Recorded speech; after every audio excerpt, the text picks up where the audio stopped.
welcome to Mono Rants at the Movies, a podcast where we rant about films you may have seen at house parties. I'm one of your hosts and jack of all trades, Mono, and doing a silly little dance before plunging an axe into my skull is my co-host and master of none, Kira. I'm more likely to trip and miss.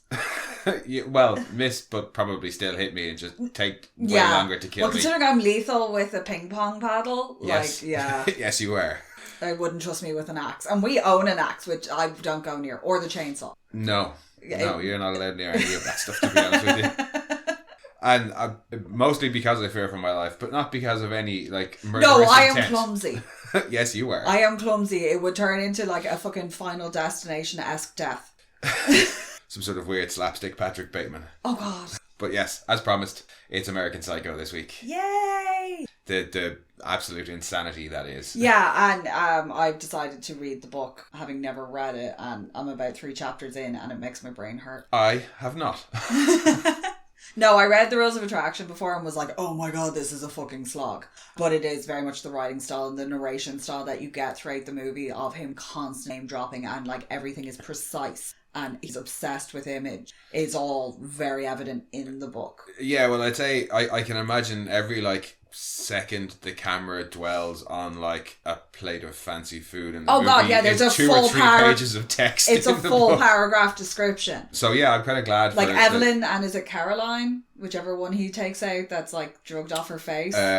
Courtney. They are basically interchangeable. They're opening descriptors of them. They are in the exact same outfit. I don't think he even mentions hair colour. Well, I mean, everybody in this film is kind of same. Interchangeable, and that's what's one of the things that's so awesome about it. Because I think for me, the first time I watched this film was at a house party in my house when I was 14. I can't remember. I rented it. Don't know how, because this was supposed to be one of the I remember this being in Extravision, and I remember it was the Extravision in Greystown, pretty fucking massive. It was about the same one in Selbridge, and they had them all on the very top shelf, and they were in blank covers. Yeah, because you couldn't show the cover of it. I don't know why. The cover is just him with blood on his face.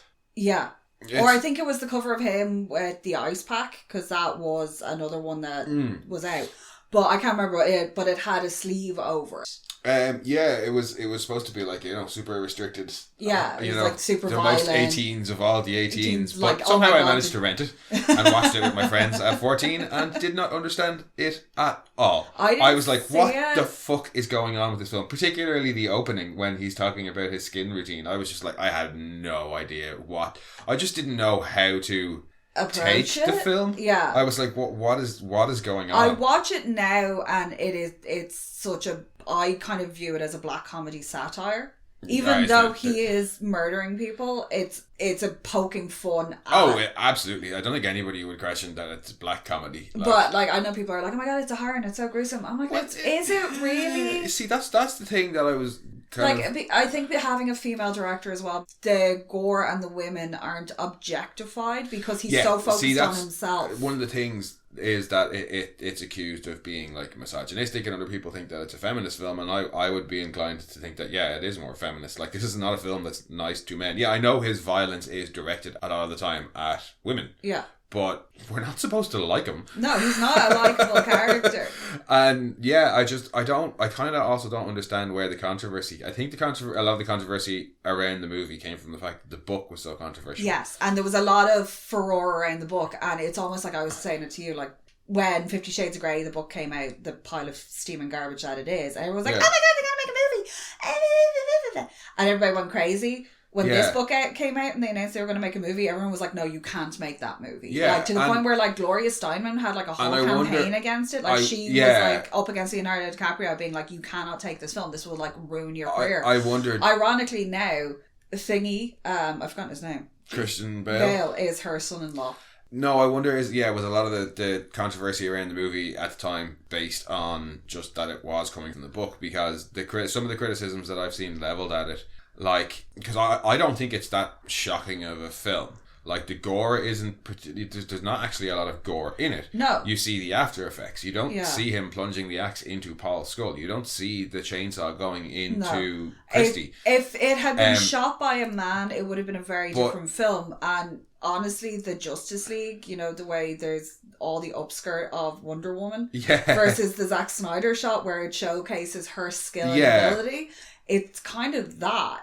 Yeah, see, that's what I think, because some of the stuff that I was reading about it and watching about it were saying that, like, the fact that you don't see the gore nearly absolves Patrick of his actions, so all we're left to do is look at his fancy lifestyle and the good things. And I'm like... This facade that's crumbling around him. Yeah, my problem with that is I can see what they're saying of not showing the gore kind of absolves him of the action, and it makes it easier to like see him as the main character or somebody that you can like connect with in a story. But I don't think that it does that. I think the fact that we don't see the gore is... Nothing about shows that it's not trivializing the violence. It's not graphic violence for the sake of graphic violence, because we're not seeing it. And his so-called fancy lifestyle that we might be able to, like, you know, go ooh with, because we're not seeing his murders, like, isn't something to? Yeah, I think they're all horrible bastards. There's a couple of moments throughout where you understand that he understands that right when he's, because he just wants to fit in. There's a moment where it's like, oh, your daddy's the CEO and you can be this, and he's like, no, I don't want that, I just want to fit in. Yeah. And I think you have a really interesting theory about why he hates Luis core thing. Yeah like his hatred of him. But summary? Oh, don't you worry about the summary, let me worry about blank. But yes, summary time. Back in the 1980s, Patrick Bateman was the toast of Wall Street. He was having whiskey with Boski and cookies with Milken. But then he was diagnosed with terminal psychoitis. There was no cure at the time. One drug company was close, but Patrick arranged a hostile acquisition and merged all the assets. Naturally, he didn't freeze himself until a cure was found. Instead, he's ready to sleaze and kill his way back to the top, 80s style. Because Patrick is an 80s guy. Friendship to him means that for $2 he'd beat you with a pill cue until you got detached retinas. He wouldn't stop at the detached retinas, though. That's the thing. He's gone does that little bit too far. He is that 80s guy. He is 100% that 80s guy. Only instead of bonitis, he's got psychoitis. My crippling bonitis. You a shark? Sharks don't look back because sharks don't have necks. Necks are for sheep. I'm proud to be a shepherd of this herd of sharks. Oh, he wishes he could be that guy. That guy's Paul Allen. That 80s guy. Yeah. That 80s guy is more Paul Allen. He is more Paul Allen. And does that make Bateman the psychopathic Fry? Possibly. Trying to emulate him. But yeah, no, as to the film itself, it's excellent. It's so fucking good. And I think because my first reaction to it when I watched it when I was 14 and I had no fucking clue what was going on, just leads me to appreciate it more and more every subsequent watch that I have, because there is, like with Moon a couple of weeks ago and some of the other films, I am always picking up more and more things each watch of just being like, oh, ooh, hang on, yeah, maybe. I don't know when I watched it. I don't remember like sitting down to watch it, so I don't have a core memory of that. And yeah, I didn't get it. I was just like, why is this dude killing everybody? Oh, he's crazy. Oh, okay. Feed me kittens. It's just, it's the absurdity. And I've always remembered Feed Me Kittens, the little wiggle dance during Hip to Be Square, because it is so ridiculous, and how much his kitchen scares me for some reason. There was something about like that weird morning routine has always struck me with the same thing of you can't put that much mint on your face. Yeah, his morning routine upsets you a lot. If you've ever had what was it, the shower gel, the tea tree and mint, the really cheapy one. They do like a lemon one as well that's fantastic, but it's disgusting. But I think you had mint shampoo at the same time and you like nearly killed yourself in our bathroom. Over minty. Over mint explosion. Yeah. Yeah, no, you have issues with his morning I have routine. Issues with his morning skincare routine because that's weird and fucked up and that's going to dry the shit out of your skin. But mind you, like growing up in the late 80s, early 90s, like clean and clear and if it stings, it's working. Yeah. Was the general motto. But, true, but you could also attribute it to one of the things that I've just kind of tied in with Lewis and the fact that he just wants to fit in is that everything that Patrick does that's slightly weird or wrong can be attributed to the fact that he's trying to be an approximation of a human and just is close but just can't get it. Yeah, that there is an idea of a Patrick Bateman. Well, yeah, it's so pivotal, and as he's peeling off the mask to sync that up to that it works so well, and they were saying they were really worried that the mask wouldn't come off in one go. That's why I think that line about him trying to fit in is so pivotal as well, is because at the start of his first monologue when he's talking about there is an idea of a Patrick Bateman, like I have constructed this thing to be Patrick Bateman, and you can shake my hand and you can maybe see things in my life that are like things in your life, but I am simply not there. Yeah. That's who he is. And then when he says he tries to fit in, that's his motivation for nearly everything he does except for the bloodlust. Yeah. Is trying to fit in. And he just can't quite get things right. Whether it's a skincare routine that he thinks is the perfect one but is actually harmful to his skin. Yeah. Whether it's analysing... I love how proud he is when in that routine when he's like, I can do 1,000 now. Yeah. And I love it. It's like, yeah, you want to celebrate with him that he's achieved all these milestones that almost make him a functional human. He tells and you... his routine is so rigid because that's how he controls everything. Like, he's always like, I'm not going anywhere without a reservation. There's another really important aspect is control. Yeah. Is his desire to fit in and control, because that's how he fits things. He controls things around him to try and fit in. Like, yeah, so just on like his desire to fit in, his desire to like be represented by all the things around him. He tells you where he lives before he tells his name. Yeah. All his ridiculous bits about music. Like, he's deeply analysing culture. But it's the like most trite poppy stuff of the 80s, like, you know what I mean, that he's deeply analysing this mainstream culture that's just supposed to be a pop song. He can't, like, the cards. The cards are such a big thing for him. With the cards, I love it. They all say the exact same thing. They all have the same typo in mergers and acquisitions. Yeah, they're all vice presidents. The same phone number, the same address. It's the same Pierce fax. and Pierce. Because the first time I watched it, I saw that they all said vice president, but they're all vice presidents of mergers and acquisitions. That's a play on. There was a quote from some dude who was like really high up in Wall Street during like the boom, who made some quip about his company having something like 12 vice presidents didn't know what they were doing, and that was the sign of you being successful, as you had all these vice presidents. Yeah, like just faffing about. That's what I always like assumed executive it was. producers. One was a vice president for mergers and acquisitions in Pierce and Pierce. Another one is a vice president for international relations. Another one is a vice president. Oh, kind of like the setup that they have in The Devil's Advocate, where they're like, I do this and I do this and I do this. Yeah, or even the jokes, the fact that we had fucking 10 directors in the company that we set up. Yeah. But that was the joke that we had. Was whatever your job was, you were their director of that. You know what I mean? I think I always thought it was that, but no, it's literally they all have the exact same card, but he's so fucking obsessed with it.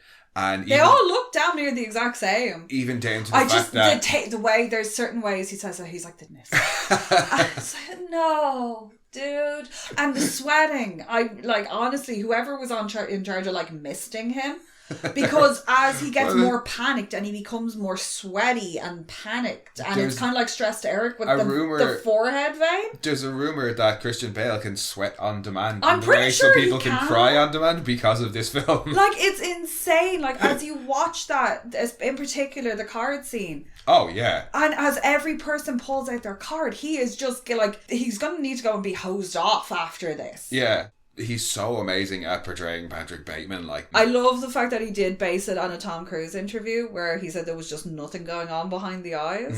Just this mad stare and grin. And you get that with him as well, where he's like, always, if he's caught out, he'll divert attention by being like, oh, what do you know about this? Yeah. Or he has to go return some videos. I love returning the videotapes. But it's in everything. Everything has to be so, like, performative. Like, when he's going mad about them not being able to get the blood out of the sheets, he's talking about how expensive they are and how he can only get them from Santa Fe or something like that. And, like, really, who gives a fuck what sheets you sleep in and how expensive they are except for these kind of assholes? Yeah. Like, and it's in everything he does. And even the Dorsia thing, the fact that he just can't get a reservation in Dorsia, to me, again, is just this extension of him being almost, but not quite, the thing that he's trying to be. You know what I mean? Others can get into Dorsia because they know how to taking play. Dopey Head. I've forgotten her name again. The one who's drugged out of it. Courtney. He takes her to some horrible place. Barcadia, but then tells her that she's having this and that and the other. It's the same place. I think it's supposed to be the same place that he takes Alan to later. When he's like, oh, the New York Times called it a playful little dish. A playful little dish. I love, it's just all of it. Can I point out, all the food sounds horrendous except for the rabbit and chips. Can I have that, please? Some bits of it sounded nice, but the thing is like, it's weird combinations. Yeah. It was like some sort of really fancy salmon in like an Asian style, but with guacamole. Yeah, no, like, fusion. And it was like the era of mad fusion dining, and like well, I mean, you could also Wolfgang Puck pizza was like the trendiest thing you could fucking eat. Like it is. And is it is it also a kind of a poke at that sort of society of like, they're so concerned with just having, you know, the highest quality ingredients. Well, they call at one point he's like, "Oh, the mud soup is incredible," and it's like they're so caught up in mud soup and arugula something. An arugula Caesar salad. I'm sorry. That sounds disgusting. Piss off with yourself. Yeah, an entirely fucking arugula / rocket is what we call it here in Europe. Because we're normal. Well, look, people have different names for things, but what's not like normal is a fucking entirely rocket Caesar salad. That sounds rotten. Like, lovely peppery. Oh, yeah. Anyway, but I think, is that it? Yeah, like they know what like fancy things are, but they have no idea to combine them because they're not actually fucking, you know. Yeah, like mad fusion restaurants in the 80s. It's kind of like, you know, the way the 1950s and the 1960s are memorialized in disgusting things in jelly. Yeah. The 1980s was insane fusion. Yeah. And like people trying new things and blah, blah, blah, blah, blah. Which is why you get some of these absolutely disgusting combinations. And are we also overlooking the fact that the opening scene, the first thing that you see is a knife and what you think is drops of blood, but it's the like coulis or whatever that's getting put on a duck dish that's getting chopped up. Yeah. So immediately, we have that association of the food and the murders that he's doing, and his murders are messy. So the food is also kind of messy. There is an implication of cannibalism as well. Because more than an implication. He admits it at the end. Yeah. Well, whether or not that's actually true, but we can talk about fantasy versus reality later on. But yeah, and then his obsession with food and that, and eating the most fashionable thing. Oh yeah, because he talks about how his sense of fear is palpable before finding out that they do have a good table at the start, like, and it is. I really appreciated this watch that not his murderous actions, but all of his actions around normal people and trying to be normal are based around this idea of somebody who's not there, like he tells us at the start, trying to fit in and just not quite being able. He's trying to mimic everybody else around him, so he dresses like them. There's the great bit where Paul Allen mistakes him for the other guy, Marcus Halberstrom. Yeah, and they're all wearing the exact same glasses. They all have the same haircut. When he says why, he's like, you know, he mistakes me for this fucking idiot Halberstrom, and here's why. We wear the exact same suits, we wear the exact same glasses, we go to the exact same barber, but I have a slightly nicer haircut. Yeah, but that makes me better than him, because otherwise we're exactly the same, but I have a better haircut, so I'm better than him. And it's just, but I think then that his Paul Allen, or has Patrick Bateman done the same thing to Paul Allen, and who he thinks is Paul Allen is his own version of Marcus Halberstrom? No, because everyone knows Paul Allen and everyone else is referred to as Paul Allen. Because the only people everyone keeps forgetting who he is, like his lawyer doesn't even know who he is. Yeah. Like, and the only people who call him Bateman are that group of 3 that he hangs out with. There's people who in his what we would say his inner circle, or see as his inner circle, his yuppie buddies, his girlfriend and his mistress, Louise, Kimball, Jean, all call him Patrick or Bateman variously. Yeah. Then you've got the people who mistake him. You've got Paul Allen. Somebody else calls him something randomly at one point. Lawyer at the end thinks he's somebody else. The guy, when he's going on his rampage, calls him Mr. Smith or something. Yeah. And I'm assuming the fact that Kimball says, you know, the way Patrick's alibi turns out to be the fact that he was at dinner, or he was at a night out with Marcus Halberstrom on the night that Paul Allen supposedly disappeared. I think that's supposed to be another case of mistaken identity, because all of the people that Kimball says Bateman was with are people we've never seen him hang out with. And it's not the names of any of the other guys. It's not the ones that like we see him drinking with and having lunch with all the time. So I think his alibi is actually supposed to be another case of mistaken identity, because we know he was in a restaurant killing somebody. And he's booked tables under different names. We booked that under Marcus Halberstrom. Yeah. To pin it on him. Yeah. The disappearance of Paul Allen. And I think I don't think he's supposed to have killed Paul Allen in the apartment when he's doing the fucking Huey Lewis speech. I think he's killed somebody who he thinks is Paul Allen. And that's why Paul Allen is still alive and people are able to have lunch with him in London because he's gotten the wrong person, but he has still killed another colleague who works with him. Yeah, and when he's using the apartment as well, and then he goes to a different apartment. Like, the apartment thing always confuses me. Okay, so we'll do the fantasy versus reality chat now.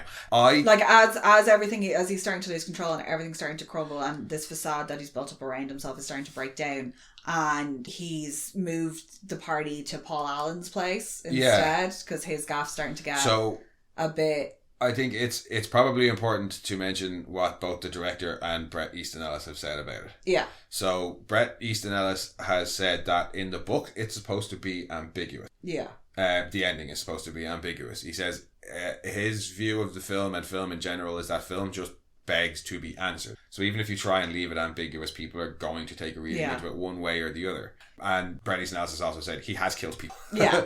Mary Harron, the director, has said that she feels like she now has to do the ending too ambiguous because she doesn't want anybody to take the reading away that it was all in his head. No. He has killed people. He has killed people. The way I think it goes down is he has definitely killed people. Yeah.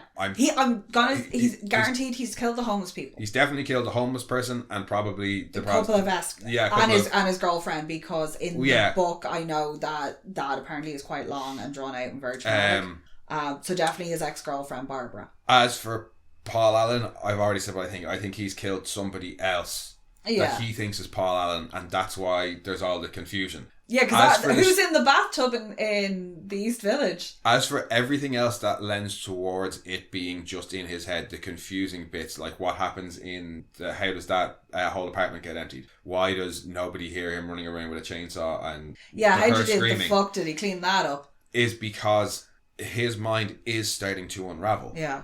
And he can't separate fantasy from reality. So some of what we see is his fantasy about like embellished versions of how he killed him. I think the best example of that is when he's shooting the cop car and it explodes and he looks at the gun. He looks surprised. Like good old 80s trope of cars explode when you shoot them. He runs into the building and shoots the guy and then kills the other guy through the revolving door, which I fucking love. It cracks me up every time. But then he runs into another building which is exactly the same. Yeah.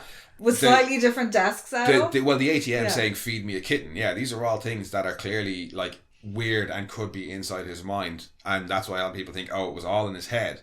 But I think for me anyway, what I think happens is it's related to that his thing about wanting to fit in and have control. Yeah, part of him kills people. Yeah, and he says that at one point his nightly bloodlust has started to seep into his days. He's losing control. Patrick can't handle losing control of anything, so he doesn't care that he kills people. What he's upset about, and the reason he freaks out and calls his lawyer, is because he's lost control over his ability to kill people. Yeah. And that's where the crack is, and that's why he starts going full on crazy and sees some things that are there that aren't. And I think for me anyway, that's where I think a lot of the confusion comes from, is people are like, well, there's clearly stuff that's only happened in his head and hasn't happened in the real world, so everything was in his head. No, I think he was a serial killer. Or he was killing people and then starts to crack further and completely disappears into his fantasies and starts embellishing what he has done. And that's why we see things like him going crazy, chasing her with a chainsaw and nobody coming out of the apartments, the door she's banging on, or that other apartment that was full of dead bodies being doodling empty. Her with the chainsaw stuck out of her, and Evelyn doesn't seem to be bothered at all by that. No, but Evelyn's also so self-absorbed that true. No, but for me that is he that maybe not happen, and he's that's how the rest of the night played out, because we've already seen him do horrific things to escorts but let them go, and is that how he's keeping it in control, that he's hurting them but not that could be part of it, because the doodles as well in the day planner get more and more fucked up as it's going along. The doodle with Evelyn is one of the thing is kind of one of the key things for me in my reading of him, just kind of like embellishing his kills, because it cuts from Christy with the chainsaw in her to him drawing it. Yeah. As I say, Evelyn doesn't seem bothered. She is kind of self-absorbed, but to me he did kill Christy. Yeah. But not in the way we saw. Yeah. But he's now fantasizing about what we did see And that's what his drawing is in his head now. He's kind of making this fantasy of how he actually did kill Christy by chasing her with a chainsaw. You get the very opening bit when they're in the nightclub and he's ordering the Stoli. And he says to your one, but he's also staring at himself in the mirror. She's not even involved. He's the focus of his own anger. Even when he's got the 2 escorts and he's got the video camera set up, he's the center. He's always watching himself. Yeah, like, and I actually really appreciate that because he's doing horrible things to these girls, but the girls are never like he's sexualized. No, it's never a sexual thing. And even when he makes directly sexual things, it's absurd to the point of funny when he's like, "Don't just stare at it, Elizabeth," or whatever, and just eat it. Like it is a directly sexual demand that he's making of them, but it's just the way he says it. But it it's stops not in the middle of his speech about music to say it. That it's not like even watching a sex scene or something else. He's not watching it for sexual gratification. Well, he is watching for sexual gratification, but the gratification he's getting is from controlling the scene and controlling what those do. He keeps them smile at the camera. He's directing it as he's doing it. Yeah, it's another performance. So, and I do appreciate that it's not heavily focused on and you're not getting like tits and ass in your face, because that would take away from the fact that he is the main character. He's the central character in his story and everyone else is just a player around him, which is why they're all interchangeable. Those are like, that scene is another one of the reasons why I don't think that it's a particularly misogynistic film, because we're not focused on it. Yeah. And even when he's on the phone to Evelyn and there's quite a graphic porn playing, you hear it, but it's never focused on. It's always in soft focus in the background, so it is. And speaking of, when he's on the phone to Courtney later on, he's watching Texas Chainsaw Massacre in the background. So that could easily be feeding into his fantasies. Yeah. And later on, we see him chase somebody rather crazy with a chainsaw held up in the air. Also, who has sex with their sneakers? It's Patrick Bateman. Are we going to question anything he does trying to use logic? Socks are bad enough. But, sticking with the kind of, I don't think it's a misogynistic film, that scene where the guys are talking about women and personality. Oh, God. Like, if that was directed by a man, those guys would be saying similar things, but they all come across as just absolute shitheads who are all like, look at me, I'm so fucking great, blah blah blah. No, you are scum of the earth and you are going to die alone. Because your nurse, your paid for nurse, can't stand to be around you, and she will leave you in your own soiled under days. And you'll deserve it. It's just like, I just know if that scene was directed by a guy, they would have directed it in such a way that you would know the guys are wrong, but it would come across with a sense of these specific guys are wrong, but not all guys. Whereas the way Mary Harron is filmed it, you're like, yeah, I know plenty of people who have said horrible shit like that, or who don't believe it but are agreeing it with because they're with the guys. It's just horrible guys doing horrible guy shit, and it's despicable, and particularly some of the stuff that comes out of their mouths, like, and you know that was filmed by a woman because it's right. And every now and again, there's a guy behind them when they say something that's particularly egregious, looks over and just gives them this look. It's that one line as well about, oh, you want a girl who'll like satisfy your every sexual need, but without being too slutty about it. Oh, fuck off. Yeah, they're all of them are despicable humans, like, and the bit when, is it Bryce, the only one in the group who's not wearing glasses? Yeah. Justin Theroux. Yeah, his character is like, what about the murders in Sri Lanka, honey? You know about them? And Bateman is then quick to jump in and say, oh, we don't need to be worrying about that. We need to be worrying about the real problems, which is apartheid. And then he goes on to a bunch of other bigger global problems. Yeah. But it was like, what's wrong with Sri Lanka? Why have you got to go immediately to focus on South Africa? Like, the others are all global problems. But it's that, again, just that hypocrisy of these are all like Wall Street broker assholes who would as happily make a decision that could destroy thousands and thousands upon thousands of families, as we saw them do in the fucking financial crash. Yeah. And all the bullshit that they get up to with insider trading and just shit that ruins people's lives. They'll happily make a decision like that. But then they'll sit around drinking, talking about, oh, how can we solve the world's problems? Like, yeah, like they're fucking God's gift. There's a phrase for it, actually. Moral hygiene is the term for it. You know what I mean? So like, I have all these views, but I do nothing about it. Yeah. Like, and will hypocritically do other things. Like, my actions are completely against the things that I say. And just, that scene for me in particular, where he's like, what about Sri Lanka, honey? You know about Sri Lanka? Oh, and he's so smug. And that's the scene with the two her two friends who are like, they're supposed to be like weird. One's a performance artist and the other Stash and something else. Yeah. And he's just like, oh my god, look at you. You live in the village, the hippie, artist scum. It's... Do you even have a trust fund? No, I think there's some sort of like weird... They're rich, artsy folk. Yeah. They're just variants. We don't like them, but they are of a similar level. So we're Yeah. going to let them drink at our table, but we're still going to try and one-up them. Yeah. They have a spot at the table. They're Yeah. not beneath them, but they're still better than them. You know They're what I mean? rich, so therefore Whereas they're not weird, they're eccentric. You and me wouldn't have had a chance with any of them. No, I wouldn't have You even know? gotten employed in any of them restaurants. Not that we'd want to, but you know what I mean? The artisty folk are okay once they're rich artisty folk. Yeah. Then they're just eccentric. Whereas when you see them with the models later on, that's when they're doing things like, oh, Gorbachev's out, you know, they're making fun of these girls, like they're stupid, like Gorbachev is a guy we hang out with and not a Russian politician. These girls are too stupid to know that. Yeah. That's what they do with people they think that they are like properly above. It's like they are trying to biddle them and stuff. I do enjoy the conversation about somebody else being in when they're trying, and then being like, hey, keep it down, I'm trying to do drugs in here.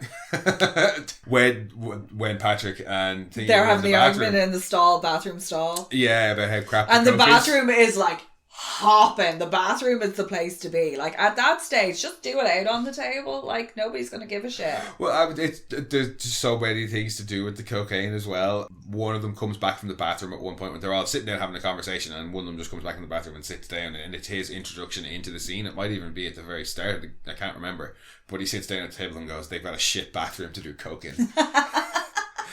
And when Patrick goes to take out his card, Bryce again, or whoever Justin Theroux's character is, the first thing he says when he sees Patrick flip open his card case is, "Oh shit, is that a gram?" Yeah, they're all like, "Give me all the they're cocaine obsessed, like. Give me. Well, it was the 80s. Yeah. It was they're fucking Wall Street dudes. They worked hard and they partied hard. Coke and barbs and fucking Xanax and all the prescription drugs. Yeah, I don't see how anybody can take a reading of this film where we're supposed to like anybody on screen except for maybe Jean and Kimball. Yeah. Like, Luis isn't too bad, but I suppose... his hatred of Luis is brilliant because Luis doesn't try to fit in. He is one of them. No, he does. He is of the ilk, like he's the same as them, but he's very obviously flamboyant and I'm going to go... Oh, he is gay. He's gay, yeah. And he hates them because even though he's trying to fit in with them, he's still kind of very authentically himself. That's why I think Patrick hates him. And he wants to be Paul Allen. Yeah. Like, Paul has all everything. The better things than them. And even down to, like, the really small It's like bits, they got the account, and it's this, him... The Fisher account. Getting the Fisher account, it seems to have been the... I don't think it's just that, he has all of the things. He can get into Dorsia. He can just ring up and get in. He doesn't have to be on the waiting list. Yeah, he says it, like, when they go for dinner, he's like, I could have gotten us into Dorsia. Yeah. That restaurant that they go to with the hippies, the whatever. Yeah. They are hippies, they're rich. The menu's in Braille. Because of course it is. I think, yeah. It's like, of course the menu's in Braille. It's ridiculous. But one of the only kind of nice things that Paul says to him is he compliments his tan and asks him where he gets it. And he says, salon. And he goes, I've got a tanning bed at home. You should really look into it. Yeah. So again, he's like, oh fuck, even that, the thing that he thinks I have a nice version of, he's got a better version of it for me. So the amount of times he gets complimented on that tan is kind of worrisome. With Paul Allen, I think Paul Allen represents everything that broken Patrick Bateman wants to be. If I can be like Paul Allen, I've made it. I have fit in perfectly. I would love to know, because if his dad's the CEO of the company, how much he's probably had to hear about Paul Allen over, like, say, maybe like or that, family dinners and Paul stuff Allen's doing like this, that. Paul Allen's doing that. Just constantly hearing about it, and like, he's even the comparison, even if it's not intentional by the father, would still, because of the obsessive personality that Patrick has, would eat at him. He's one of the first that's mentioned in the film. You know, when they're in the restaurants, they're always like, oh, that's whoever that is over there. Somebody says, oh, that's X over there, and Bateman goes, no, that's Paul Allen. Yeah. And I think Allen is everything he wants to be, and if he can be like Allen, he's made it fit in. Everybody maybe thinks Daddy will love him. Well, no, I don't think it's that. He's not Soldier Boy. Patrick's goal is to fit in. Yeah. To hide the fact that there is no Patrick there. He is simply not there, and he wants to hide that by fitting in. And Paul Allen is the epitome of fitting in. Luis, on the other hand, constantly tries to fit in. He's asking about their suits. He's constantly trying to, like, get their approval or get their attention with conversation, but they keep brushing him off. He tries to show them the cards. They don't really care about it. but it never knocks him back. He never cares. And I think that's why Patrick really fucking hates him, because whenever Patrick fails, he thinks it's this big thing and his mask is slipping and everybody to find out that he's a fraud. Whenever Luis fails, he doesn't care. Luis just comes back and tries again. Yeah, and I think it's probably because Luis is actually good at his job. But Luis... Like, Luis has a certain... Because you never see any of them working. Like, Luis is trying to fit in, but he's confident in who he is. And he doesn't care when he doesn't. He doesn't take it as knockbacks. Parents gave him some self-esteem. And I think that's epitomised in the thing when he shows the card. He says something to Patrick. I can't remember what it is, but Patrick decides he's going to go and kill him. Yeah. And the thing that stops him when he shows up and he's like, I got a new business card. Yeah, the thing that stops him from killing him is... That's when he says tasteful thickness. No, it's not. It's Paul Allen's one that he says about the tasteful thickness. No, I think it's the fact that they show him Lewis's card and they're like, yeah, whatever, nice. But Patrick takes that as, well, mine didn't get much more of a reaction, so Lewis is getting the same, and he can't have a better card than me, so now I love the way he just goes straight to strangle him in the bathroom as well. As soon as he finds out that Luis is gay, that, like, disarms him, and I think he is disgusted by it. But it's not... By being gay, Luis will never be in that circle. He will always have something that sets him apart and isolates him. He's not, like, worthy of Patrick's jealousy anymore. He's now lower. Unfortunately that very... It's a bad view of him, don't get me wrong, but I think he doesn't go into that bathroom to kill Lewis because Lewis is gay. He goes into that bathroom to kill Lewis because he thinks Lewis is possibly better than him. Then he finds out Lewis is gay, is disgusted by it, and decides that Lewis is now beneath him and not worthy of his envy or jealousy. Is my favourite reaction to that. That is like the disgust on his face and the fact that he's touched his lips, and this is also during the there's plenty of homophobic remarks throughout. But this is also during the peak of the AIDS crisis, and unfortunately a lot of that. Oh, well, you see, one of them says, I think it's even again, Bryce is like, you can catch AIDS. They say you can catch anything nowadays, like dyslexia, diabetes. They're fucking idiots as well. Yeah. But that was a lot of the misinformation that was going around about AIDS and things like that, and that gay men were basically pariahs, and that was something like that for him. Like, he now knows that if he was to take out Luis, he could just out him. And I think he's freaked out by it as well, because he thinks Luis thinks he's gay. And then Luis gives him the wave goodbye in public, which really, I think, freaks him out even more. Yeah, because nobody wanted to be associated with anybody like that was gay because of the AIDS and the AIDS. What I don't even think it's that deep for Patrick. I just think if people think he's gay, he can't fit in. Yeah. And again, that's what drives him for everything, is trying to fit in. And that's why he really, really is obsessed with Paul Allen, and I think that's initially why he seems to have a hatred of Lewis. I don't think it is because Lewis is gay. It's because Lewis tries to fit in but doesn't care. He's engaged to Evelyn to keep up appearances, but he doesn't want to get married to her because of his life. Because if he has to move in with her, he can't be doing his weird routine. She's going to upset him because she showed up to the Christmas party with a pig. It is a cute pig. The look on his face at the pig the whole time is just brilliant. But having Evelyn in his life, in his home space, he doesn't want that, because that's the only place where he can not have to worry about relax and not have to worry about fitting in. He can be as weird and robotic as he likes. Well, and I think it's one more, like when he says to her, I'm too busy. Yeah, it's one more thing to manage. Yeah, that's when she says the thing about your father, you can take the time off. He's not too busy with work. He's too busy trying to fit in as a normal human being. He's too busy just existing. Being married is one other whole thing I have to worry about. Now I have to worry about not just being a normal human being and a normal colleague. I have to try to worry about being a normal husband for everybody to see. Now that's too much to cut. Yeah, you always wonder how the likes of Dennis Rader and stuff like that, who carried on full home lives, managing. But with Patrick, I think it is more he's with Evelyn because society has deemed him has deemed it and this has given him an easy cover. He gets invited to events, he gets a day for socialising. It helps him. It's probably keeping his family happy, but he's not going to marry her. No, but ultimately that's all it is it helps him fit in, and at the end he's like, I've realised ultimately you're not that important to me. Yeah. And then when she starts crying in the restaurant, he's like, you're making a scene. If you want to do something for me, stop making a scene right now. I gotta go return some videotapes. I love the returning of videotapes thing. It's just so funny. I need to leave. Well, it's also like he uses it when he's overwhelmed and he doesn't know a response, and he's like, what's the most like human normal thing that people do that's an excuse? Oh, I've got to go return some videotapes. Gotta go up to the big drawer and go chunk. Well, his other excuses when he doesn't use the videotapes ones are bad. I'm going to meet Cliff Huxtable at the Four Seasons. Ooh, yeah. Well, I mean, apart from now that having a completely different connotation. That's That's in the 80s. Yeah. Talking about Cliff Huxtable in the 80s, people knew who you meant. Like, they, you know what I mean? It's like using Luke Skywalker as a fake name in the late 1970s. People were going to fucking know. I also love he's constantly late. Late for everything. He's late for dinner with Paul Allen. He's late to work. He's late for the Christmas party. He's late to work. And when he makes the excuse about the Four Seasons, the first thing that Kimball says is, that's all the way uptown. You're going to be late. Yeah. Yeah, he's so close to fitting in, but he just can't quite get it. He's chronically late for everything. And yeah, it's just so fucking well put together. Time management is not his thing. No.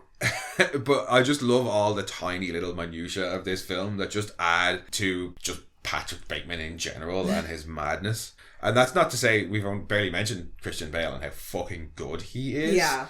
The delivery of like the crazy stuff, the music speeches in particular. The ramp up to killing Paul Allen and the joy and the borderline hysteria that's coming out when have he's you got like, a little puppy? No, Paul. Well, yeah. Yes, it is. Is that a wrinkle? Yes, it is, Paul. And then the little shimmy and dance, and that was all completely done by Christian Bale because he was like, he's getting excited because he's gonna kill him. The first time I watched it, I had no idea what I was watching in that scene, and now it is honestly one of my favourite scenes in cinema. I want the shiny axe so badly.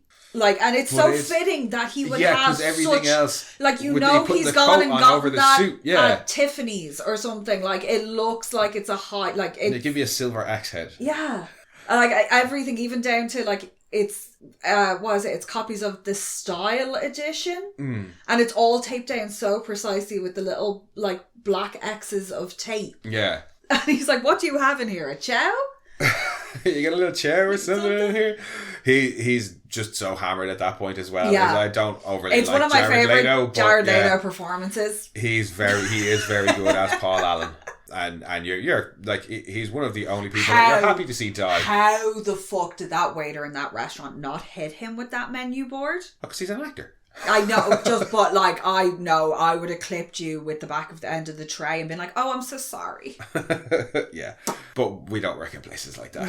No, Jesus, no. Oh my! I love just how turned into actually, Patrick Bateman. Even like, honestly, being around people that insufferable all the fucking time, you can kind of understand why he starts to murder them.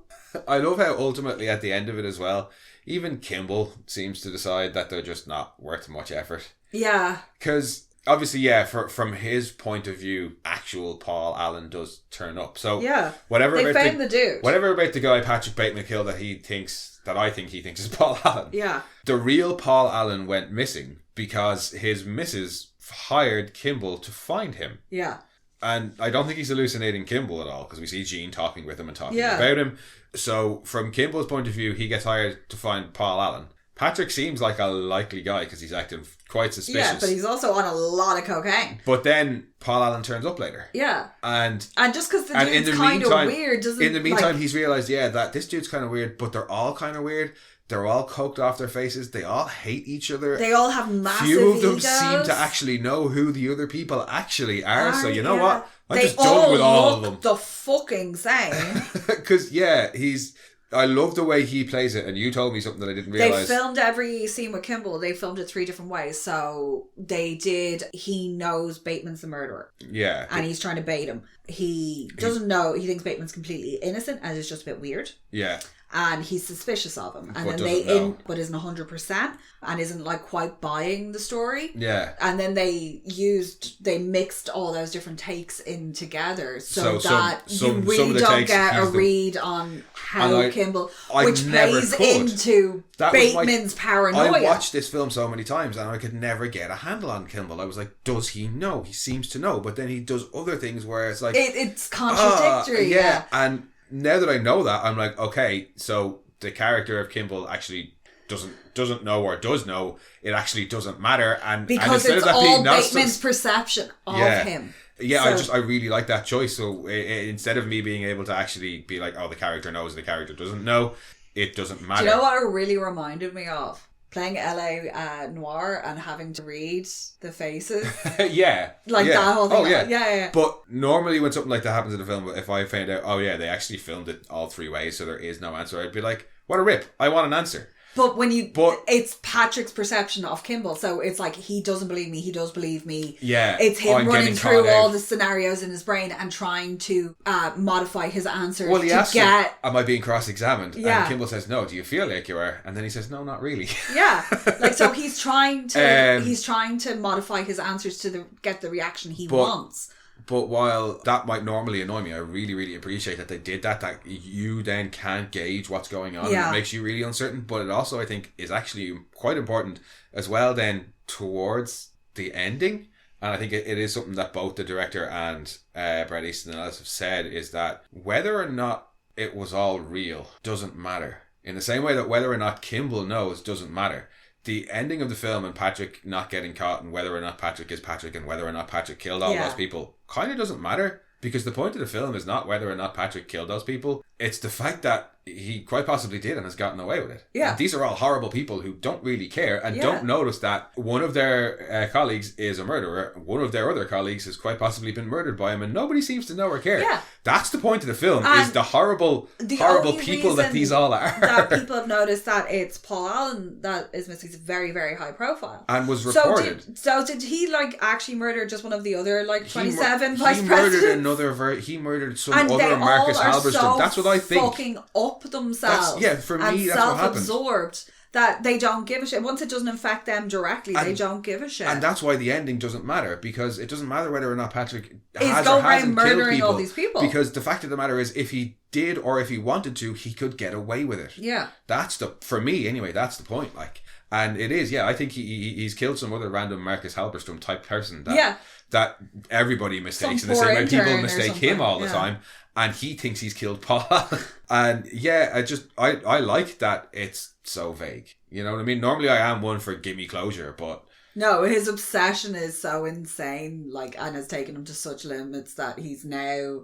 he can't tell fantasy from reality. Yeah, his daydreams, his dreams have become daydreams which are now being enacted. And they were already starting to seep through with the doodles as she's going through the planner. Yeah. It goes from being normal with shit planned out in it to starting to get one or two to it just being pages of pictures. I quite like Jean as well, actually, but just before we talk about Jean, to the point of it being real or not, would it be more satisfying if we got an answer? If we could categorically say it was all in Patrick's head, that would be, that's a bit disappointing. Because I love his reaction when he goes and speaks to his lawyer.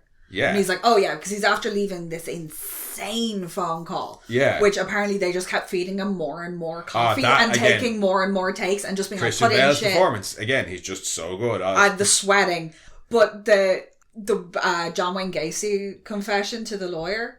Yes. That, where the lawyer was like, oh shit, but Except that lawyer was actually there and actually believed him. Yeah, and was like, I know there's cop cars outside. Yeah. And I need to find some way to get them to stop him without telling them, because shit. But this could you imagine coming home to this insane phone call, voicemail? Yeah, that little blinky lie, and because you'd be able to replay it and be like, what the fuck, and just being like, oh, I thought it was a joke. What sort of voicemails are you getting? Are you Saul? Well, you're a creepy 80s lawyer for a massive firm. You're not. Yeah, he's gonna. Yeah, he is the devil. He's got no soul. Yeah. He's John Milton from a couple of weeks ago. Yeah. I mean... Because God knows these guys have paid him to cover up some fucking weird shit. He has paid a lot of escorts. Oh, I'm sure he has, yeah. He did... And I'm guessing he's lawyers for all of them. Yeah, he's the company lawyer. Gets them all off drug charges, gets them all off fucking domestic abuse charges. Because they're... Like I said, none of these people we are supposed to like, except for Kimball and Jean. Yeah. Even then, I don't think we're necessarily supposed to like Kimball or Jean. Kimball's just there. No, but you do and Jean, want you're supposed to kind of feel you're sorry kind of for. like, you want Jean to quit. She's just trying to get on with her career.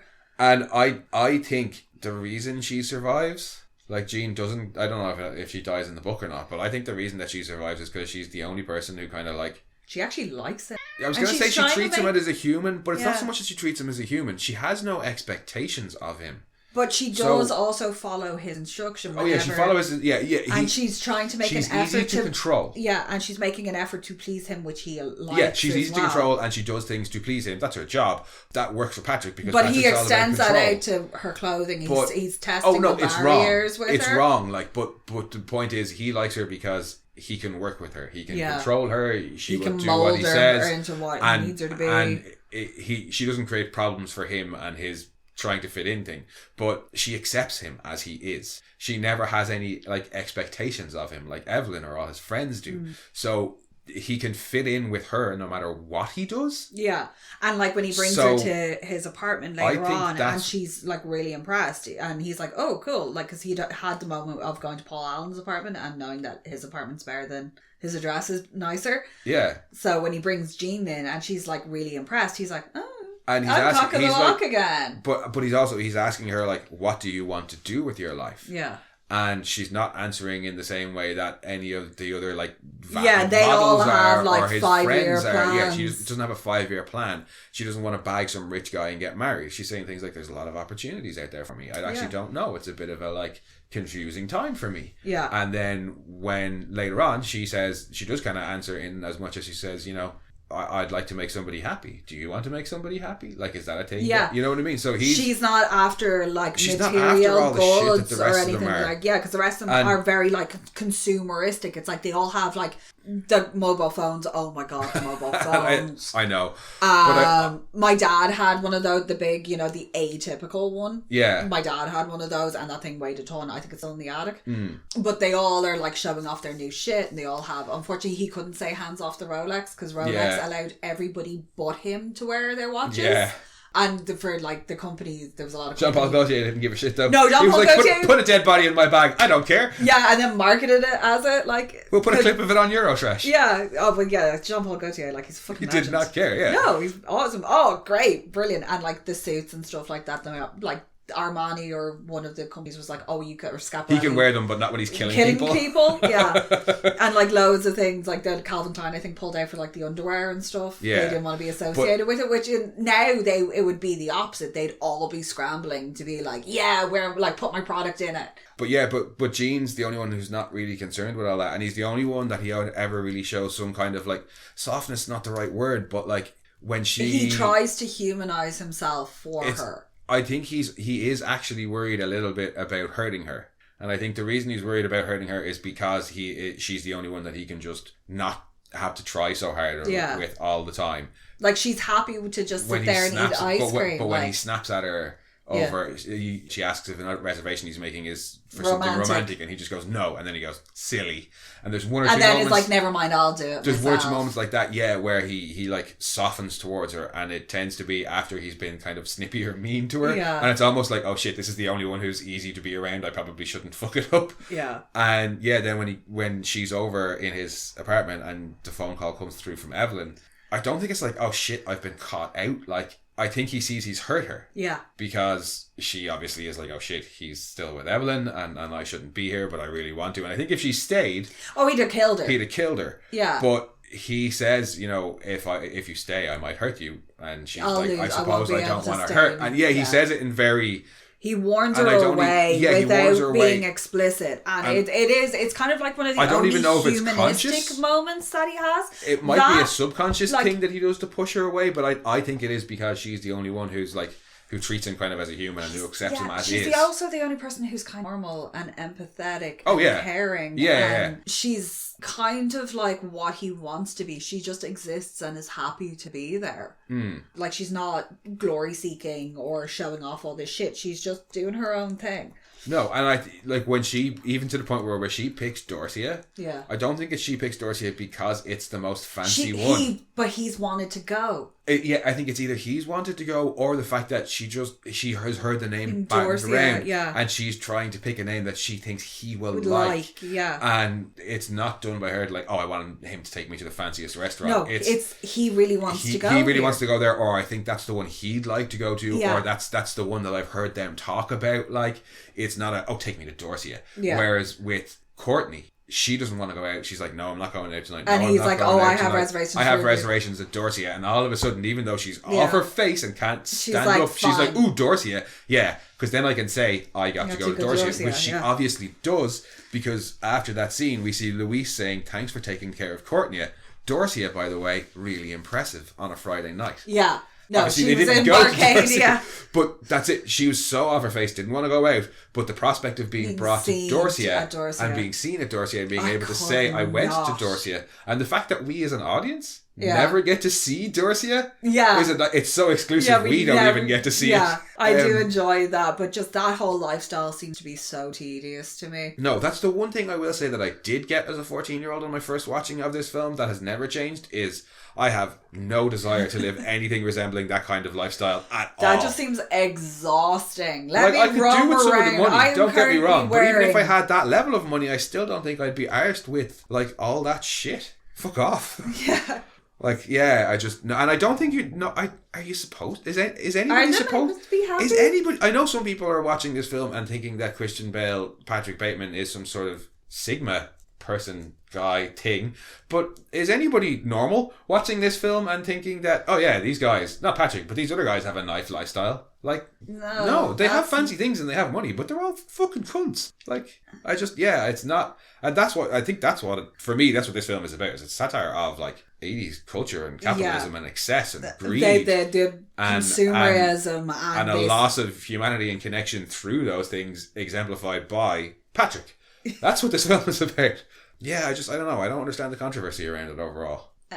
Is there anything we didn't like? There are aspects. Apart from the F-slurs. Yeah, there's aspects of this I don't like, but that's just because of the way they've aged like that. I don't know. I think you could make it, like, it still holds up pretty well. Yeah, like it is, given that it is a product of the 80s, and you do have the wonderful ease up on the anti-Semitic remarks. But again, I don't think he really cares. That's more of but that's the performative PC thing to say, yeah. Yeah, and I think because it was made in 99, 2000, about the 80s. Yeah. It would be different if it was made in the 80s. It would be much more dated. It would be Wolf of Wall Street. But it would date much more because it would have been made at the time as opposed to however longer looking back at the time. So the benefit of hindsight is there. I think it ages a bit better. Yeah, as I say, a couple of F-slurs that I would appreciate not being in there, but they're horrible people who are saying horrible things. Yeah, and it's kind of fitting in their character. I actually don't think there's anything that I don't really like about. I don't like Christy's haircut. That does nothing for that poor girl. No. I feel so bad for Christy. Christy is one of the ones I'm like, you poor thing. Like, I understand. Well, Christy and the homeless guy, you feel bad for. Yeah, and the dog. You don't even really feel that bad for his friend, because the one who's on the phone to the drug dealer and keeps asking where in summer. Yes. She's the screenwriter. Yeah. Which brilliant. I just think she's so fun. And I was like, how is he friends with her? Like, because they talk about being long time college friends, and it's like, oh, what has happened to this point now that you're like, I'm going to kill her? Well, maybe it's not. It's the progression of it, because he seems to be like, they were having a good time with strangers, and then he's like biting on her, a la Raw.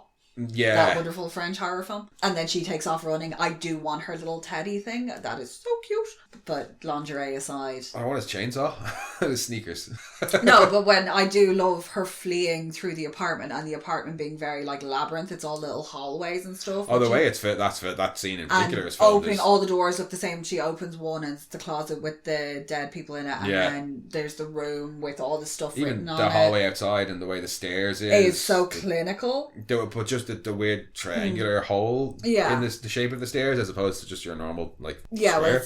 And the way they use a lot of brutalism in this for areas like the alleyway, it's very tall and dark and stark, but those two things that he runs through with it's all concrete and open spaces and very minimal furniture, glass furniture, so it doesn't interrupt the space. Even his as opposed to his office building, which doesn't seem to be that hip or contemporary. It's cubicles. His office isn't anything really that fancy. And you only ever see the hallway into his office. Yeah, he does have his own secretary, but his office doesn't seem to be any of the other guys. Opulent. The only time I think even the meeting room that's what I was going to say. The meeting room quite crowded, and it's separate. You don't see them walking into or out of that meeting room, and you only see his office. You don't see any of the other guys' offices or him talking to anybody else in the hallway. So it's all very he comes in with his separate, headphones on. Yeah, you see him walking in the hallway with his headphones on. It's always really, really stark, and the only time there's ever any kind of colour or anything like that, not even in the restaurants all seem to be very like muted, is Evelyn, because she's wearing mad colours or carrying a pig.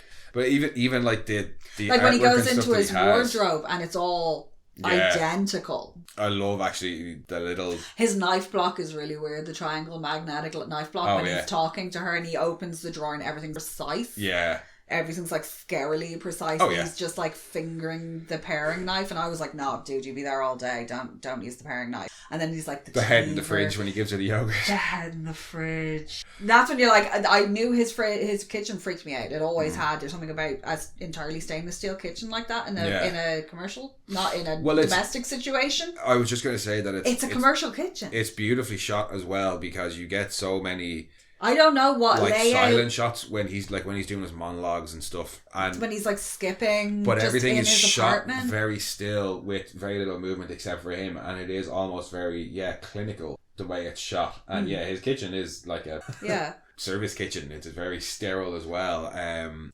just everything has to be like perfect. I feel so bad for his cleaning lady, because she haven't. I'm assuming he very quickly dismisses her. When he goes, there's a one bit where you see him going for a facial. One's like, "You have amazing skin. You have such fine skin," and he's getting the manicure and the pedicure and everything. Yeah. That's when he goes tanning with his lad out. Well, as you said, he's not going to have tan lines. He's vain enough that he is not going to have Snow White balls. Well, he's going to whoop. Oh, I'm sure he's manscaped and all. Sorry, it just reminded me. Who was it? Fucking your man who played Josh Brolin doing that, went sunbathing naked and burnt himself in a rather intimate area. Oh yes. And I was like, that's not going to help. That'll be Patrick. Yeah. No, you mentioned it earlier as well, that mask peel at the start. Yeah.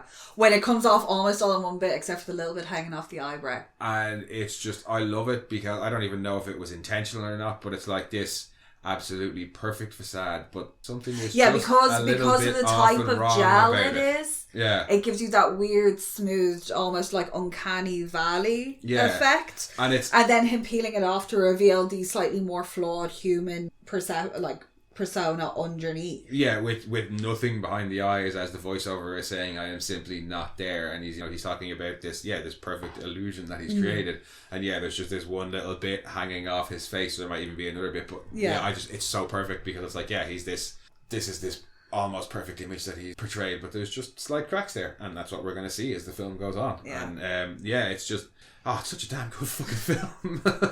There's so much to appreciate about it, you know what I mean.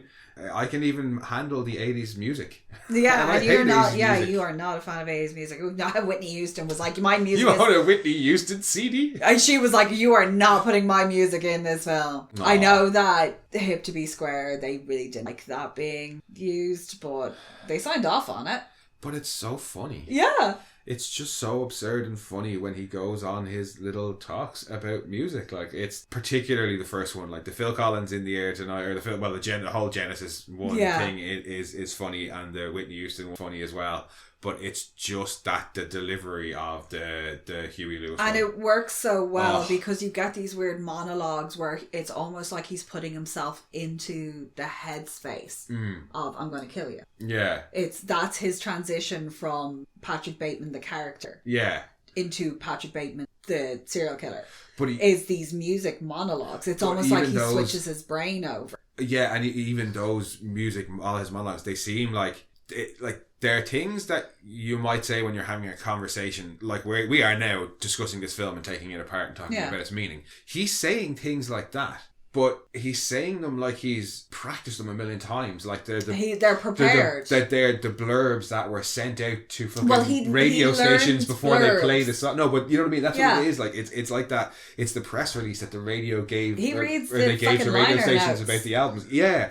And he's practiced it. And he's like, "Look at me and my crazy news. This is my weird thing. I like to talk about music." I don't, because they all seem to have like a gimmick. Like he doesn't. Somebody else plays squash with like. That's the whole thing. I'm actually amazed he doesn't take up squash, because Paul Allen is like, "Oh, you want to come play squash with me?" And that's how they get the card. Yeah. I'm like, him playing squash, that would not end well. That's probably why he doesn't play squash. Yes.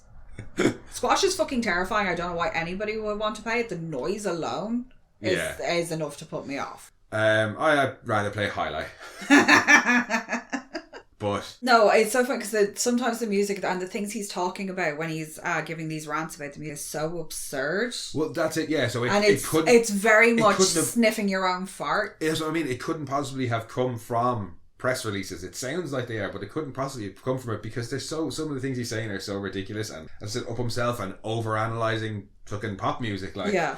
It's just so funny because it's like, did he sit down and write all this out? And is it a spiel that he uses to help himself like disconnect, or does it's very similar to his spiel about the Sri Lanka? Like it comes out saying it's very rehearsed. He's got all these talking points he wants to make, and he's going to touch on them. And then be like superior to everybody else because he's like, look how well informed and educated I am on like the goings on of the greater world. And he always makes a point to put on in that as well, to focus on like equality in the workplace and things like that, and like acknowledging women. And he's like, look, I'm not like a horrible misogynistic. And when they're all making the comments about a woman with talent, whatever that is, I don't think he actually joins in. He doesn't really. No, he does. That's where he chimes in with, you know what Ed Gein said.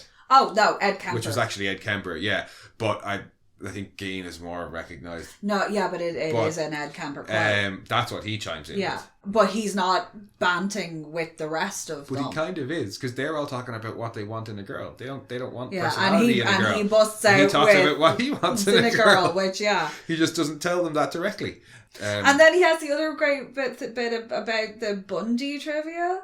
Oh yeah, and he's like, it's not like now where I talk about serial killers a lot, and it's like, no, I just think they're really weird, and things that they do are so bizarre and so beyond the realms of human experience that you're fascinated by it. But I don't think and especially things like that where it's like interviews with them but you couldn't do what we do now and sit down and watch true crime, like find out these weird things. You'd have to know them. You would have to have known them or gone and read things, read it in a newspaper or read a book about them. But what I think it's telling as well is that it's the piece of trivia that he uses there. Crazy serial killer had a really normal and mundane and everyday thing, which had a dog called Lassie. Also had a girlfriend and kid who they're not his kid, but was able to still live like a relatively modern life. Was able to fit in. And and of course Patrick is concerned about that. Yeah. Because, look, shit. Gacy was like a fucking union leader. Oh, well, yeah, but that's it. For me, anyway, it all just keeps coming back to Patrick's inability to and his incessant drive to fit in, and that's why he writes and talks about music like that, because he thinks people analyze art and culture, so I should analyze art and culture, but he picks the wrong thing. He knows people are concerned about moral issues, so he rants off this big list of the world's problems that we should fix, but all he does is offers no solutions. So all he does is a list of problems. And Luis, when Luis says, "Oh, how thought-provoking, Patrick," it's sarcastic. It's also kind of, I think, to placate him because he likes Patrick. But it very much is sarcastic. Like, Luis does not believe that's thought-provoking. What Luis is saying there is, Patrick, that was the most basic ass. That was I care about the planet thing you could possibly have said without actually saying anything. And it's just, these are the things that Patrick thinks people do. Patrick isn't self-aware enough to be like, I'll get my coat. No, he's not. He never is. The only point he approaches it is when he tells Jean to get her coat. Yeah. And I appreciate that Jean survives. Yeah, no, I like Jean. But I feel bad for her. Like, she just works there. Like, poor thing. She's not involved in this. Well, let's hope that she survives. Yeah. Because I may at some point watch the sequel. But I will never consider it canon. No, but it does have William Shatner in it. Yeah, that's why I want to watch it. Yeah. It's got Mila Kunis in it as well. Yeah, but she's the... But it's the stupidest thing in the world. She wants to be his PA or his TA or whatever it is. Is she doing it for grades? Kind of. She Harley Quinning it? Kind of. As a kid, her babysitter gets, I think, attacked, raped and killed by Patrick Bateman. But she, as a 7-year-old, manages to kill Patrick Bateman. Oh, okay. And then grows up to be a criminal psychology type person to try and understand what Patrick Bateman was. Yeah. But then decides to start killing her rivals in class. Oh, okay. Or something like that. So kind of like Pathology, but... But it starts with Patrick Bateman dying. Oh, okay. And I'm like, what the fuck? But yeah, it's got William Shatner. It kind of sounds like the start of Species and we've watched 3 some awesome or shit. 4, where they're like, baby. Yeah. We'll rate it as our own. It's 3. Oh, we watched the whole lot of them together. Yeah, I think it's actually 4. But yeah, no, I don't think I'll ever watch the sequel. Or if I will, I certainly won't consider it canon. But yeah, no, because it stands alone. I don't think you need a sequel to this. No. And it works as a one piece. I don't like it when things are like, oh, this was successful, so we're going to milk the shit out of it. Well, that was where I had a massive rant the other day about how 13 Reasons Why should have been one season alone, because it's diluted the meaning and the point of it, and other things like that, where I'm like, no, just stop it. Yeah, well, I think that's very much what the second one is. He's already dead. Because I think the second one is just it's a crazy killer movie. Do you know what it is? It's, you know that bit in Archer where Mallory's like, I'm going to write a movie, and they're like, basically it's Mandingo too. Yeah, that is basically what happened. Is somebody probably showed up with a script and somebody went, hey, this is it is. I looked into it. Somebody had a script about.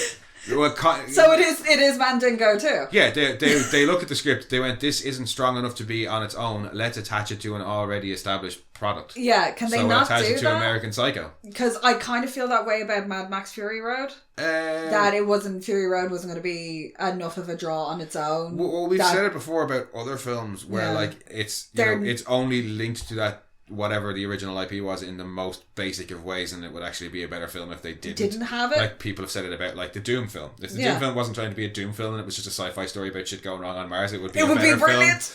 I think it's fine as it is. Yeah, because like is there like the original Doom games didn't really have a storyline. You were just fighting evil shit and that's very much what the movie is. Plus, first person shooter sequence is still one of my favorite scenes. A lot of people think said it about like the Resident Evil films. They just pretend they're nothing to do with the actual games and they're fun zombie films. But you have to also be able to separate the game, like because they've done things like that. Like Children of Men, the movie is phenomenal. Children of Men, the book is phenomenal. They are separate, and I treat them as separate entities. Yeah, but when you're doing cash grabby stuff, that's what you do. You make American Psycho 2, where you take somebody else's script and slap Patrick Bateman's death at the start of it and go, now it's a sequel. Like the first half an hour of The Killing Joke, where it's like, what the fuck is going on here? Yeah. Somebody was like, I have an idea, and nobody said no. Feel we are getting off track. Yeah, just a little bit. Any other things that you really like about this movie before we wrap up? I do have a special fondness for his disintegration into madness. There is something about how because he's shedding like the scarf and he's starting to look more and more disheveled, and his appearance isn't as polished as it was. Everything from Feed Me a Kitten onwards. Feed Me a Kitten onwards. It's Feed Me a Stray Cat, I think is what it says. Yeah. But everything and there from just that happens onwards, to be one just and like that rampage and the phone call and then just the ending on top of it. And him just sitting in the whatever lounge it is, like when he calls up the secretary and she's like, oh, they want to call you for drinks, and he's like just laughing. Yeah. Hysterically. The little bit of both. It is borderline hysteria. Oh yeah. Because he's like, it is kind of I've gotten away with it. Did I really shoot all those cops last night? It's the complete breakdown because his sure last night happened, and then he goes to the apartment to start cleaning up the bodies, and they're just not there. Yeah, it's not Paul Allen's apartment, and it never has been. Yeah, what? And he just and him then getting to his little bubble of normalcy with the other three. And trying to get into the swing of things with them, and seeing the lawyer and going up and having the confrontation with the lawyer, and then just sitting down again and being like, I'm a happy camper. I'm okay. It's all okay. Yeah, he's basically like fears the devil, fears the little death. It's a magnificent end to the film because you're kind of with him all the way. You have this crazy rampage that's just crazy and insane to watch, and you're like, whoa, okay. They are honestly things are coming to a head. The revolving door, it's my favourite bit in the film. It is, and it's like that poor cleaning person just happened to come out the elevator at the wrong time, but it's the way he's like whipping the head back around and then trying to fire as he's still going around. Yeah, when he comes back into the other same building and goes up to the guy, and you think he's going to pull the gun out, but he pulls the pen out and there's the big smile on his face. And that guy doesn't seem to recognise him, but it is his apartment. Yeah, it is his office building. And it just that things seem to start to go a little bit crazy in his rampage, where you're a little bit like, what? That same building? And then the next day he goes off to Paul Allen's apartment, and you're with him in his confusion. It's the same apartment that he's been in, and he opens the closet that had all the women hanging in the dryer bags. And it's just got paint supplies in it, and like he goes into the room that had all the stuff on the wall, and there's nothing there, and it's like, nah, what? Yeah, and I think I love the ending because it does kind of it forces you to consider everything you've just seen. You kind of, whatever way you choose to view what happened, he did kill people, he didn't kill people, it was all in his head or not. The ending means you still have to kind of think back and go, well, what? And you have to make a decision yourself as to what happened. Sometimes I like when movies force me to think, other times I don't. This one you don't mind that you don't get satisfaction because you're like, okay. Bateman, clearly not a good guy. You do kind of feel sympathetic for him in his plight because as everything's falling apart and he doesn't know how to keep his facade, you do kind of feel a little bit bad for him because you can see the fear and the confusion. I don't know that you and it's feel... like almost the most human he's been for the whole thing. Yeah, it's not so much that you feel bad for him, but you were certainly there with him in his confusion. Yeah. And his lack of understanding. I don't know that you ever are You're not fully like empathizing with him. Yeah.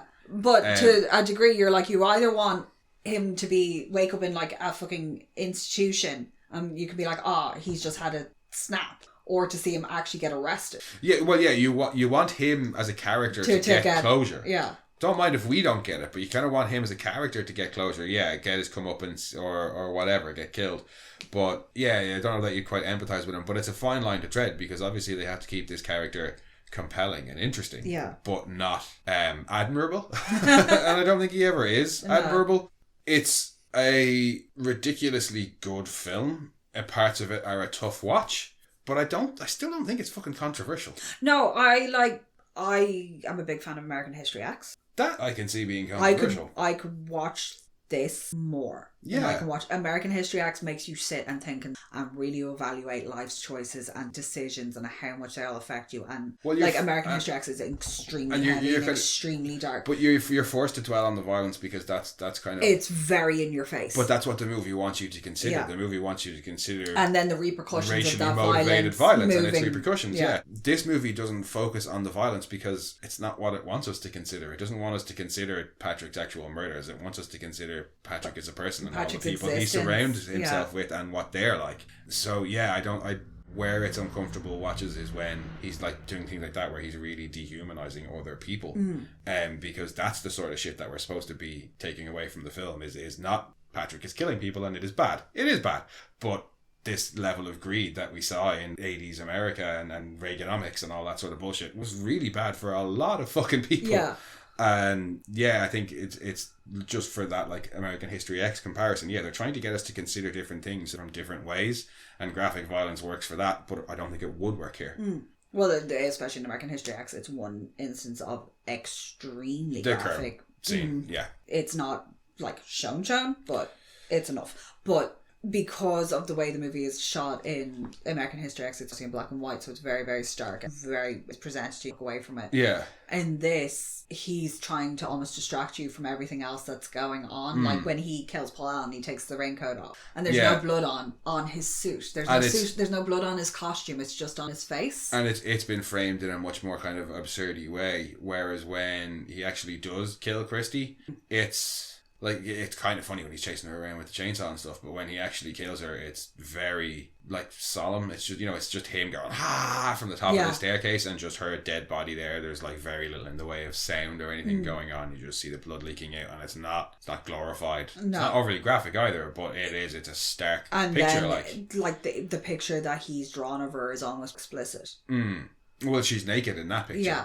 Where she wasn't. She's clothed when he kills her, But yeah, no, I don't really get the controversy out of this film. I think maybe it's just the reading I took out of it.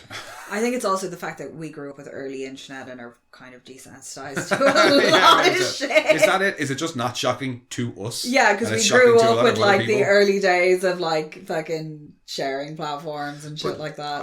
I think intent is important as well, though, because the intent here isn't just, even if the violence is shocking, the intent isn't to shock. The intent is to make us consider the things that we've talked about. Yeah. Whereas in other films, like say fucking the Feast trilogy, or you know what I mean? That is just straight up comedy to me. I'm sorry. But the intent there is to show us silly, over the top, gory violence, and we're not supposed to be like.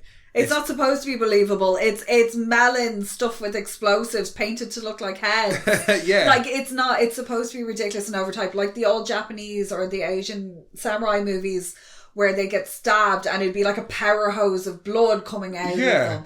Like, it's not supposed to be that serious, and I do. And yeah, like I think this is the murders are a big part of it, but they're not the central conceit of the film. No, yeah, and I think in that sense, intent very much is important.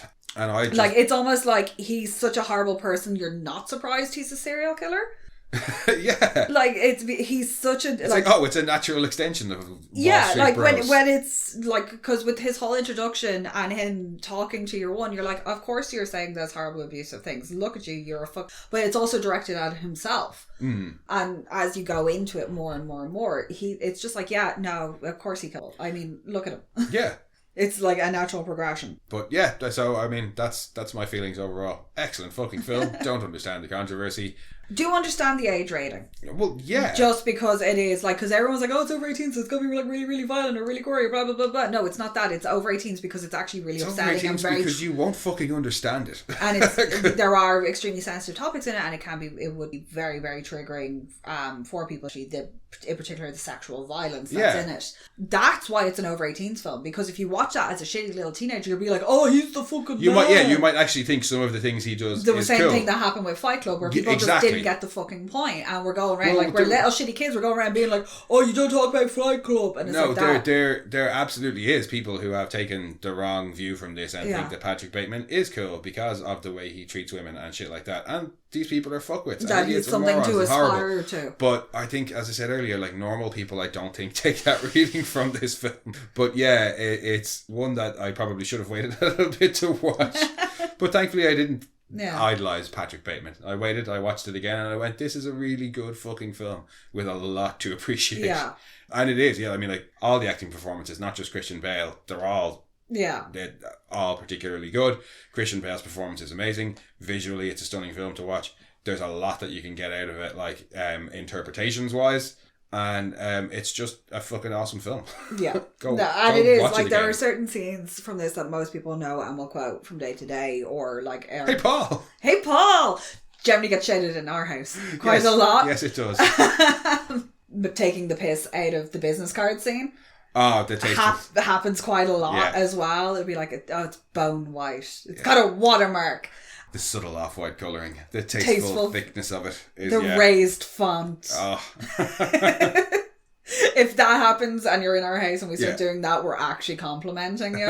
Yes. Well, I think that's how I described the Big Space Bastard comic book hardback. Oh, it's got tasteful thickness. Well, it's a white cover. And it's got a heavy gauge paper. And it's got it in embossed font. It's subtle off-white colouring, and they're tastefully there is reasons why, like, it is an enduring movie, and it is very much, it was a cult classic that has now, I think, become a mainstream classic. Yeah, just and I don't think it is seen as controversial now. I just didn't understand the controversy at the time. Yeah. Because these dickheads that view it wrong are there now. Yeah, a lot of the uproar seems to be in pre-production, and once a female director was attached, the book is this was bad. Able to explain her vision of it. Yeah, I think it was a lot of the book is this bad. The film is just going to be the same version. I don't know how different they are, but it's fucking excellent. But I think that about wraps it up for American Psycho. Yep. As ever, guys, thanks for joining us. Next week we will be back for our damn near enough Halloween Day episode, which is going to be Beetlejuice. An absolute favourite of yours. Yes. I don't have anything against it. I quite enjoy it. But I grew up on the cartoon. So did I. As well, and I adore the cartoon. I think I saw the cartoon before I ever saw the film, but that's chats for next week. Yeah, but I grew up on a lot of that is chats for next week. Yeah. But guys, thank you for joining us. If you want, in the meantime, you can head back and listen to some of our previous episodes or our other podcast, Mono Rants the Boys. And you can come and chat with us on Twitter at RantsMono, on Instagram at monorants_that. Oh no. Yes. I'm so bad I've forgotten about Instagram. I can't even remember what its actual handle is. But it is _the_boys. Boys. And you can send your own rants to monorantspodcast@gmail.com. And we'll catch you next week. Bye bye. Slán.